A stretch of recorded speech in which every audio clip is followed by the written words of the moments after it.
नमस्कार, news one Hindustan देख रहे हैं आप। मैं हूं आपके साथ अक्षता रावत। चलिए रुक करते हैं खबरों का। विपक्षी महाविकास अघाड़ी ने एक संयुक्त रैली में महाराष्ट्र विधानसभा चुनाव से पहले 5 गारंटियों की घोषणा की।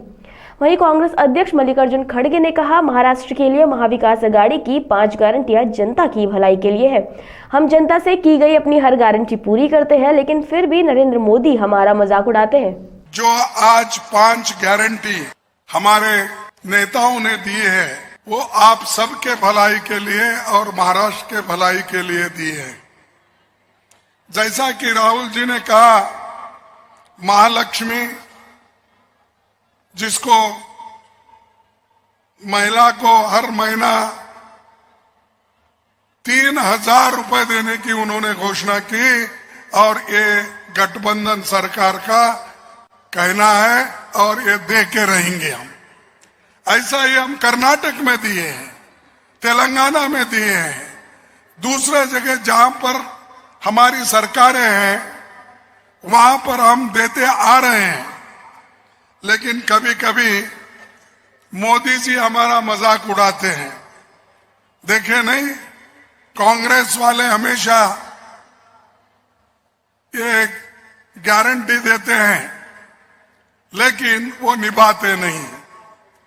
मोदी साहब, आप तो इतने गारंटी दिए 10 साल में, एक तो गारंटी आपने निभाया। मैं आपसे पूछना चाहता हूं, अरे 15 लाख रुपए की गारंटी दी आप, काला धन लाकर मैं सबको दूंगा, दिए? अरे दिए क्या? नहीं दिए तो ये झूठ हो गया ना। खड़गे ने कहा कि पूरे देश से लोग मुंबई में कमाने आते हैं, लेकिन आज हालात ये है कि लोग परेशान हैं। महाराष्ट्र के लोग अपनी जमीनें बेच रहे हैं। मुंबई में आने वाले निवेश दूसरे राज्यों में शिफ्ट हो रहा है, जिसकी जिम्मेदार सिर्फ और सिर्फ महाराष्ट्र की एनडीए सरकार है। ये मुंबई ऐसा शहर है, लोग यहाँ पर कन्याकुमारी से लेकर कश्मीर तक, यूपी के, बिहार के, बंगाल के, मध्य प्रदेश के, हर स्टेट का आदमी यहां आकर पलता है, मजदूरी करता है। अपने स्टेट में जब वो सोचता है, अरे अगर मैं मुंबई जाऊंगा कम से कम हमको एक दिन का खाना तो मिलेगा, मजदूरी तो मिलेगा, ये कहकर अपने गांव छोड़ते हैं। लेकिन यहां पर क्या हो रहा है, उनके लिए कोई जगह नहीं बची, और खासकर जो मुंबई वासी हैं उनके लिए भी जगह नहीं बची। अब दूसरों को तो मदद करना छोड़िए।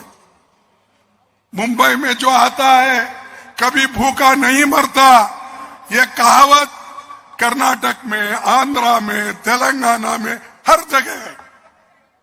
लेकिन यहाँ के लोग, यहाँ जो जमीन है वो बेच रहे हैं, और यहां जो अभी राहुल जी ने कहा कि ये जो इन्वेस्टमेंट यहां पर आ रहा है, वो इन्वेस्टमेंट कहां जा रहा है? मैं उद्धव ठाकरे जी से पूछता हूं, क्यों उसको जाने दे रहे हैं? पवार साहब से भी पूछता हूं, वो क्यों बाहर जाने दे रहे हैं? क्या आपसे भी वो मजबूत है? अगर आप लोग एक होकर खड़े रहे, ये पैसा इन्वेस्टमेंट यहाँ का दूसरे जगह जा नहीं सकता। हम आपके साथ हैं। वहीं कांग्रेस अध्यक्ष ने बीजेपी पर बड़ा हमला बोलते हुए बीजेपी सरकार के घोटालों को भी गिनवाया, जिनमें जलयुक्त शिवार घोटाला, छत्रपति शिवाजी महाराज की प्रतिमा में घोटाला, धारावी रीडेवलपमेंट घोटाला, एम्बुलेंस खरीदी घोटाला शामिल है। प्रोजेक्ट पुणे रिंग रोड का घोटाला, समृद्धि महामार्ग इसमें घोटाला, जलयुक्त शिवार अभियान में हर स्तर पर घोटाले। ये तो सीएजी का रिपोर्ट है, मेरा नहीं। ये सीएजी के रिपोर्ट में ये चीजें आई है। छत्रपति शिवाजी महाराज की प्रतिमा में घोटाला, वो गिर गया। अरे कोई प्राइम मिनिस्टर आता है, इनॉग्रेट करता है, उसके 8 दिन में ही गिरता है। तो क्या मजबूती से काम कर रहे हैं मोदी साहब? कहीं उनका काम ही है उद्घाटन करना। काम अच्छा काम करने का नहीं है, मजबूत काम करने का नहीं, क्वालिटी काम करने का नहीं, सिर्फ घोटाले का काम करना, ये उन्होंने किया। अभी तो सभी लोगों ने बोला धारावी रीडेवलपमेंट के नाम से गरीबों को लूटा जा रहा है, और 8,000 करोड़ एम्बुलेंस खरीदी का भी एक घोटाला है। जलयुक्त शिवार अभियान में हर स्तर पर घोटाले, समृद्धि महामार्ग का भी घोटाला मैंने पहले बताया, और पहले ही मैं ये कहा था कि बीजेपी ने पार्टियां तोड़कर लोगों को खरीदकर ईडी सीबीआई को लगाकर डराकर उन्होंने किया।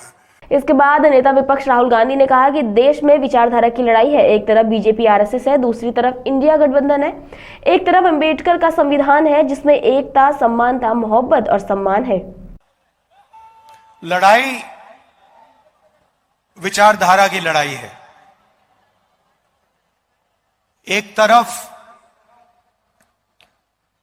बीजेपी आरएसएस और दूसरी तरफ इंडिया गठबंधन। एक तरफ अंबेडकर जी का संविधान, एकता, समानता, मोहब्बत, रिस्पेक्ट, और दूसरी तरफ सामने से नहीं, छुपकर बीजेपी के लोग, आरएसएस के लोग इस संविधान को खत्म करना चाहते हैं। सामने से नहीं कह सकते हैं, सामने से कहेंगे तो नतीजा उनको मालूम है, पूरा का पूरा देश उनके सामने खड़ा हो जाएगा। इसलिए वो सामने से नहीं कहते हैं, छुपकर संविधान को कमजोर करते हैं। राहुल गांधी ने आगे कहा कि महालक्ष्मी योजना में इंडी गठबंधन की सरकार महिलाओं को हर महीने 3,000 रुपए व हर महीने महिलाओं के लिए फ्री बस सेवा देने जा रही है। प्रधानमंत्री मोदी पर हमला करते हुए कहा कि मोदी सरकार चुनाव आयोग पर दबाव डालती है और सीबीआई, ईडी, आईटी का इस्तेमाल कर सरकारें गिराती है। महालक्ष्मी योजना 3,000 रुपए हर महिला के बैंक अकाउंट में हर महीने इंडिया गठबंधन की सरकार डालने जा रही है। हर महीने बैंक अकाउंट में महाराष्ट्र की महिलाओं को 3,000 रुपए सीधा खटाखट नजर जाएगा।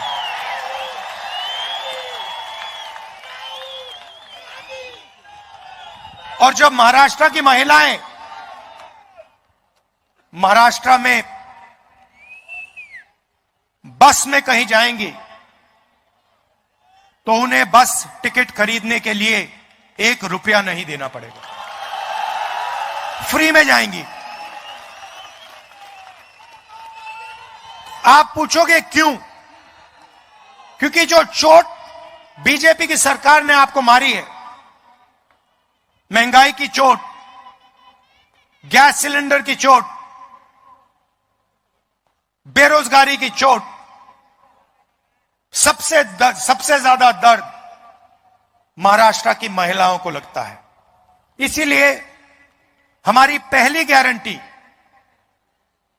महाराष्ट्र की महिलाओं के लिए बैंक अकाउंट में सीधा 3,000 रुपए हर महीने और फ्री बस ट्रैवल पूरे महाराष्ट्र में। इलेक्शन कमीशन पर दबाव डालते हैं। नेता विपक्ष ने कहा कि पूरा महाराष्ट्र जानता है कि धारावी 1 लाख करोड़ रुपए की जमीन आपसे छीनकर 1 अरबपति को दी जा रही है। महाराष्ट्र के सारे बड़े प्रोजेक्ट्स यहां से बाहर जा रहे हैं जिनमें लाखों युवाओं को रोजगार मिल सकता था। ये बीजेपी की सरकार है। आप जानते हो, मुंबई जानता है, महाराष्ट्र जानता है कि धारावी की जमीन 1 लाख करोड़ रुपए की जमीन, आपकी जमीन, गरीबों की जमीन, आपके आंखों के सामने आपसे छीनी जा रही है। पूरी दुनिया जानती है। 1 लाख करोड़ रुपए की जमीन आपके आंखों के सामने, दुनिया की आंखों के सामने एक अरबपति को दी जा रही है। आपके जो प्रोजेक्ट्स थे, चाहे वो एप्पल आईफोन की फैक्ट्री हो, चाहे वो हवाई जहाज बोइंग का यूनिट हो, आपसे छीनकर दूसरे प्रदेशों में चले जा रहे हैं। 5 लाख युवाओं को रोजगार मिलता है इन प्रोजेक्ट से। सारे के सारे आपसे छीनकर गुजरात की ओर चले गए। Semiconductor plant, iPhone manufacturing plant, GAIL petrochemical project, Tata Airbus project, ये सारे के सारे जो आपके थे, जिससे आपके युवाओं को फायदा मिलना चाहिए, रोजगार मिलना चाहिए था, ये एक के बाद एक आपसे छीन लिए गए। वहीं उन्होंने कर्नाटक और तेलंगाना में कहा कि कांग्रेस पार्टी की सरकार है, दोनों प्रदेशों में हमने जातिगत जनगणना का काम शुरू कर दिया है। तेलंगाना में हमने ऐतिहासिक कदम लिया है, जिसमें जातिगत जनगणना में पूछे गए सवाल जनता तय करेगी। हमने पूरे राज्य में सभाएं कर जनता से पूछा कि कौन से सवाल पूछे जाने चाहिए। इसी तरह महाराष्ट्र में जैसे ही हमारी सरकार आएगी, हम जातिगत जनगणना कराएंगे। कर्नाटक में, तेलंगाना में कांग्रेस पार्टी की सरकार है। दोनों प्रदेशों में हमने जाति जनगणना का काम शुरू कर दिया है और तेलंगाना में हमने एक ऐतिहासिक कदम लिया। ऐतिहासिक कदम। पहले सर्वे बंद कमरों में बनते थे, ब्यूरोक्रेट सवाल चुनते थे, मगर हिंदुस्तान के इतिहास में पहली बार तेलंगाना में जो जाति जनगणना पर सवाल पूछे जाएंगे, वो तेलंगाना की जनता ने चुने हैं। हमने पूरे स्टेट में मीटिंग्स करी और जनता से पूछा, दलितों से, आदिवासियों से, पिछड़े वर्ग के लोगों से, महिलाओं से, कि कौन से सवाल पूछे जाने चाहिए। आप क्या जानना चाहते हो हिंदुस्तान के पावर स्ट्रक्चर के बारे में, हिंदुस्तान के धन के बारे में, आपकी आबादी के बारे में। और जनता ने हमें सवाल दिए। महाराष्ट्र में भी जैसे ही हमारी सरकार आएगी, हम जाति जनगणना का काम शुरू कर देंगे। और पार्लियामेंट में मैंने साफ कहा है, मोदी जी कुछ भी करें, जैसे ही इंडिया गठबंधन की सरकार दिल्ली में बनेगी, वैसे ही जाति जनगणना होगा। और ये जो 50% की सीलिंग लगा रखी है, जो दीवार बना रखी है रिजर्वेशन की, इस दीवार को हम तोड़ देंगे। Bureau report, news on Hindustan, Delhi. Raebareli में खेत की जुताई करते समय रोटावेटर में फंसकर एक युवक की दर्दनाक मौत हो गई। घटना उस वक्त हुई जब गेहूं की बुआई करने के बाद ट्रैक्टर रोटावेटर से खेत समतल किया जा रहा था। मामला हरचंदपुर थाना क्षेत्र के भाकवार मस का है, जहां पर खेत की जुताई के दौरान ही मृतक गुड्डू ने रोटावेटर पर चढ़ने की कोशिश की, लेकिन उसका पैर फिसल गया, जिससे वो रोटावेटर की चपेट में आ गया और उसकी मौके पर ही मौत हो गई। बताया जा रहा है कि ट्रैक्टर गुड्डू का जीजा चला रहा था, लेकिन घटना के बाद से वो मौके से ही फरार हो गया। सूचना पर पहुंची पुलिस ने शव को कब्जे में लेकर शव को पोस्टमार्टम के लिए भेज दिया है। ये सवेरे ट्रैक्टर चलाने के लिए जूतने के लिए आया, वो पानी को बुला के लेके पाइप चलते चलते फिसल गया, अंदर चला गया। फिर बस खत्म हो गया था। मेरे के फोन की भैया हमका बचा लो, हम कहा वही कहना मैं गुड्डू भैया मर गया। अरे बहुत ज्यादा 25 साल की उम्र है, बहुत ज्यादा थोड़ी ना। रायबरेली से वैभव सोनकर की रिपोर्ट। यमुना नदी की सतह पर जहरीला झाग तैरता हुआ साफ देखा जा सकता है। इस जहरीले प्रदूषण के बावजूद छठ व्रतियों ने कालिंदी कुंज यमुना घाट पर सूर्यदेव को अर्घ्य दिया था। भाजपा ने यमुना प्रदर्शन पर अरविंद केजरीवाल को जिम्मेदार ठहराया। कालिंदी कुंज स्थित यमुना घाट पर छठ व्रतियों की भीड़ के बीच भाजपा नेता शहजाद पूनावाला ने कहा, यहाँ बहुत से लोग सूर्यदेव को अर्घ्य देने के लिए जुटे थे, लेकिन स्थिति ऐसी है कि दिल्ली उच्च न्यायालय को कहना पड़ा कि घाट पर अर्घ्य देने के लिए न जाएं, क्योंकि इससे उनके स्वास्थ्य पर बुरा असर पड़ सकता है। यहाँ तक कि कांग्रेस के नेताओं ने भी कहा है यमुना नदी की हालत कितनी खराब हो गई है। श्रद्धालुओं ने उसी प्रदूषण भरे घाट पर अर्घ्य दिया, लेकिन अरविंद केजरीवाल गायब रहे। प्रदूषण के लिए आम आदमी पार्टी की राजनीति ही जिम्मेदार है। लाखों लोग सूर्य की उपासना के लिए जमा हुए हैं, पर यह दुख की बात है कि आज यमुना जी दिल्ली सरकार है कि दिल्ली हाईकोर्ट को कहना पड़ा कि दिल्ली की साइड पर यमुना नदी के पास कोई भी पूजा उपासना करने के लिए नहीं पहुंच सकता, क्योंकि वो बीमार हो जाएंगे। केवल दिल्ली हाईकोर्ट ने ही नहीं बल्कि कांग्रेस के नेताओं ने भी बोला कि 10 वर्षों में किस प्रकार से यमुना जी की स्थिति बद से बदतर होती गई है। आज एक मोटी परत है टॉक्सिक फोम की जो पूरे नदी पर दिखाई दे रही है। पूर्वांचल की हमारी बहनें जब पानी में उतरकर सूर्य की उपासना करेंगी या कर रही हैं, तो उनकी जिंदगी के साथ कितना बड़ा खिलवाड़ किया जा रहा है। आज 7,000 करोड़ रुपए खर्च हुए हैं, पर यमुना जी की स्थिति जिस प्रकार से हुई है वो और प्रदूषित हुई है। अरविंद केजरीवाल तो कहते थे कि 2025 आते आते मैं नदी को इतना साफ कर दूंगा कि मैं खुद डुबकी लगाने यहाँ पर पहुंचूंगा। यहाँ पर श्रद्धालु तो आए हैं, पर अरविंद केजरीवाल गायब है। दरअसल यमुना जी की इस स्थिति के लिए केवल और केवल आम आदमी पार्टी की जहरीली राजनीति जिम्मेदार है। चाहे वो वायु हो तो दिल्ली को गैस चेंबर बनाया है, पंजाब की पराली जलती जा रही है, उस पर एक शब्द नहीं बोल रहे हैं। यूपी, बिहार, हरियाणा पता नहीं किस किस को दोष दे रहे हैं। यमुना जी के प्रदूषण के लिए भी अपनी जिम्मेदारी उठाने के बदले उत्तर प्रदेश के लोगों को दोष दे रहे हैं। आज सवाल ये बनता है कि जो छठी मैया की पूजा के लिए आने वाले श्रद्धालुओं के सेहत के साथ खिलवाड़ किया गया है, उसके लिए जिम्मेदार। Bureau report, news on Hindustan, Delhi. राष्ट्रपति द्रौपदी मुर्मू ने गोवा तट पर विमान वाहक पोत INS विक्रांत पर भारतीय नौसेना द्वारा किए गए परिचालन प्रदर्शनों को देखा।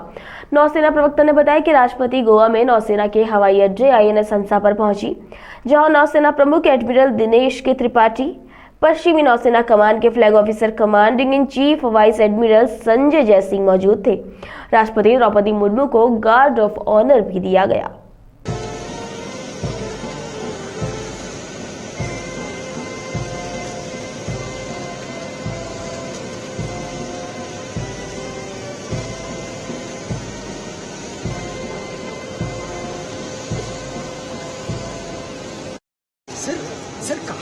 इस मौके पर गोवा तट से दूर अरब सागर में स्वदेशी विमान वाहक पोत INS विक्रांत की यात्रा के दौरान राष्ट्रपति द्रौपदी मुर्मू ने कहा, भारतीय नौसेना की इकाइयां अपनी क्षमताओं और रणनीतिक प्रभाव को प्रदर्शित करने के लिए लंबे समय तक विस्तृत भूगोल में तैनात रहती हैं।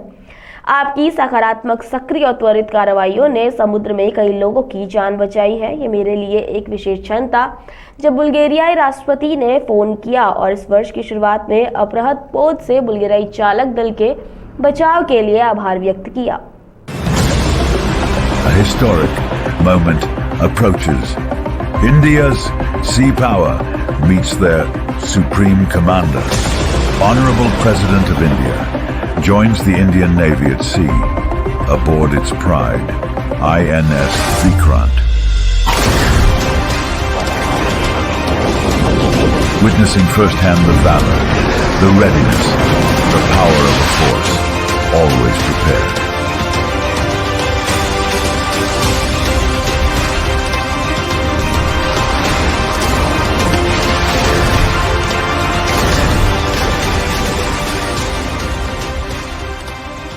Ladies and gentlemen, the Indian Navy's units are deployed over expanded geography for extended periods, showcasing their capabilities and strategic influence. Your positive, proactive, and swift actions have helped save several lives at sea. It was a special moment for me when the Bulgarian president called me to express the gratitude for the rescue of Bulgarian crew from a hijacked vessel by the Indian Navy earlier this year. Such mutual cooperation will further strengthen our strong bonds with the people and government of Bulgaria. I am happy to note that the Indian Navy is undertaking transformative steps with the adoption of Agnipath scheme and induction of women.